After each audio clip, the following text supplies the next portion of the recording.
Sometimes loyalty looks like following your mother-in-law into a new country and somehow landing a husband in the process. Welcome back to Bible Babes, the podcast where the women of the Bible finally spill their side of the story.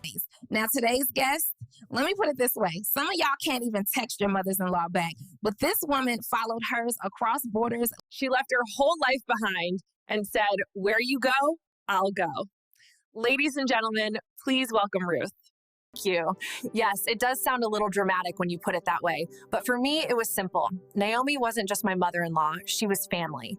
You had every reason to go back home, start fresh, but you didn't. Why? Because love isn't convenient. Naomi had lost her husband and her sons. I couldn't let her walk that road alone. So I told her the words that shaped my life. Where you go, I will go. If you could say one thing to someone who feels like they've lost everything, what would it be? Don't let grief stop your steps. Keep walking forward, because sometimes the field of sorrow becomes the field of blessing.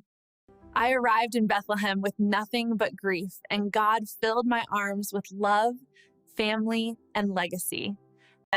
And you were picking grain in a field, and that field just happens to belong to Boaz. Yes, I went out looking for scraps, and God led me to abundance. What is the lesson in your story for people listening today?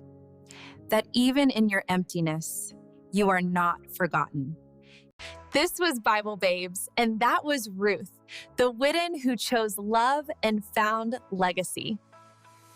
Next week, Bathsheba joins us to talk about shame, forgiveness, and the God who sees beyond scandal.